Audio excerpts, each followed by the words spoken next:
News آج کا دوسرا سوال ہے، عدیل احمد چوہان ہیں ملتان سے.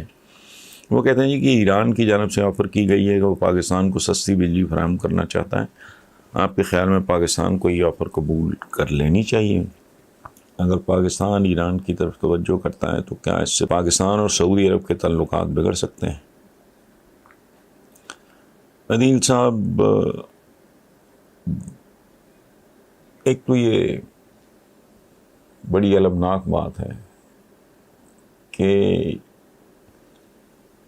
ایران اور عرب ورلڈ کا کبھی کوئی معاملہ، وہ علامہ اقبال بیچارے کہتے رہ گئے ایک ہوں مسلم حرم کی پاسبانی کے لیے، اور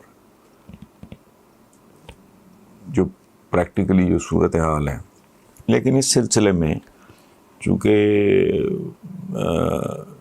خارجہ امور پہ مجھے دسترس نہیں ہے، میں بنیادی طور پہ ایک فلسفی ہمارے اسلاف کی، ہمارے بزرگوں کی، ہمارے آقا کا فرمان بھی ہے کہ مسلمان کو ہر معاملے میں اعتدال اور میانہ روی کا حکم ہے. انتہا پسندی انتہائی مکروہ اور قابل نفرت چیز ہے. اس کی انتہا یہ ہے میانہ روی اور اعتدال کی کہ ہمیں عبادت میں بھی اعتدال کا حکم ہے. کھانے میں بھی آپ نے ڈیفینیٹلی سنا ہوگا، پڑھا ہوگا کہ بھوک چھوڑ کے کھانے کا حکم ہے. یہ جو اندھا دھند کھاتے رہتے ہیں یہ بھی. تو اگر کھانے میں اور عبادت میں بھی اعتدال کا حکم ہے تو تعلقات میں بھی.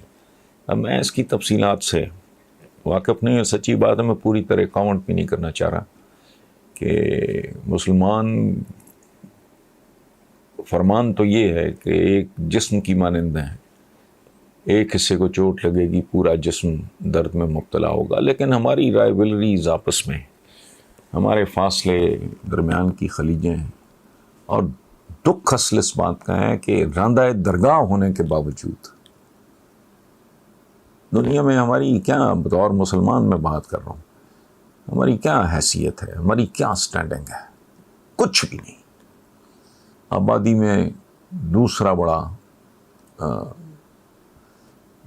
مذہب کے اعتبار سے اگر آپ دیکھیں تو مسلمانوں کی ہے، ملکوں کی تعداد بھی کم نہیں ہے. لیکن انفارچونیٹ سچی بات یہ ہے، not an answer to your question. یہ سوال بہت خوبصورت ہے. عاصم مقصود ہیں بہاول پور سے. اللہ آپ کو صحت دے، زندگی دے. بڑا خوبصورت سوال. وہ کہتے ہیں اگر آپ کی زندگی میں کوئی پریشانی آ جائے تو آپ اسے کس طرح ہینڈل کرتے ہیں؟ ہمیں بھی بتائیں، کیونکہ اب زندگی میں سوائے پریشانیوں کے کچھ نہیں رہ گیا.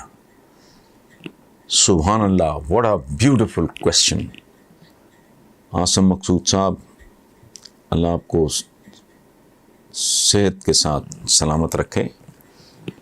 پہلی بات یہ ہے کہ یو نیور گیو اپ، کبھی سرنڈر نہیں کرتے.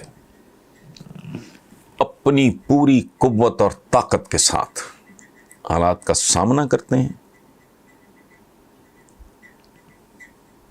اللہ پہ مکمل بھروسہ رکھتے ہیں، اور بڑے سے بڑا عذاب بھی آ جائے، بڑے سے بڑا مسئلہ، بڑی سے بڑی پریشانی، اس کے موت سے ضرب دے لیں، حقیر لگے گی آپ کو، معمولی لگے گی. کوئی کتنا جیتا ہے. ابھی دلیپ صاحب دنیا سے رخصت ہوئے، he was 90+، بٹ الٹیمیٹلی کیا انسان کیا ہے؟ ہندو جلا دیے جاتے ہیں، مسلمان اور کرسچنز مٹی میں دبا دیے جاتے ہیں، اور پارسی جو ہیں وہ اپنے مردوں کو، وہ پرندوں کو کھلا دیے جاتے ہیں. ان کو ٹاور آف سائلنس کہتے ہیں، برج خاموشی یا کوئی اس طرح کا ترجمہ ہے اس کا. تو آپ مجھے بتائیں، اگر انجام یہ ہے تو بیچ میں کوئی چھوٹا موٹا کو اونچ نیچ یہ وہ اگر آتی ہے تو اس کو بہادری سے فیس کریں. میں پہلے بھی مثال دے چکا ہوں رابرٹ بروس کی, اور بڑے لوگ ہیں جو ظہیر الدین بابر کے ساتھ ہوا کوئی تصور بھی نہیں کر سکتا. رابرٹ بروس چھپا ہوا غار میں, شکست خوردہ. اس نے مکڑی کو 1 دفعہ 2 دفعہ 3 دفعہ, یاد رکھیں ہر شکست, ہر پریشانی آپ کو کامیابی اور فتح کی طرف لے کے جاتی ہے, پرووائڈیڈ. ہم دیکھیں, ہم بات کرتے ہیں کھجور کھانا سنت ہے.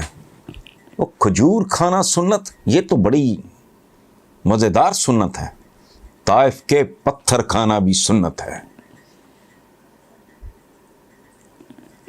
ہجرت کرنا اس زمانے میں, مکہ سے مدینہ تک کا سفر اونٹ پہ, شعب ابی طالب میں فاقے کاٹنا, یہ بھی سنتیں ہیں.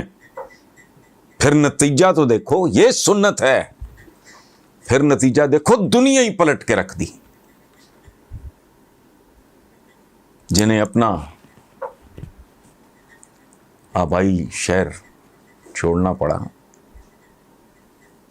آج دنیا میں مسلمانوں کی تعداد دیکھو. ہمارے کرتوت برے کہ ہمارا وہ مقام نہیں ہے جس کے اگر ہم واقعی اس میں اس کے 25% پہ, میں نے چند دن پہلے ایک کالم لکھا ہے, وہ 40 احادیث انیلا خالد صاحبہ نے بھیجی, تو میں نے کہا ان میں سے ایک پہ کر لو, صرف جھوٹ ہی چھوڑ دو.